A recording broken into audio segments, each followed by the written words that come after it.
cooking onions for my steak that I'm going to have later. I want to stir them around every once in a while until they're like a nice brownish color, golden brown. You don't want them too done. And I'm also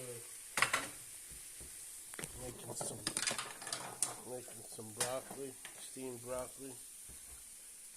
broccoli and cooked onions, and later on I'm going to cook me a steak.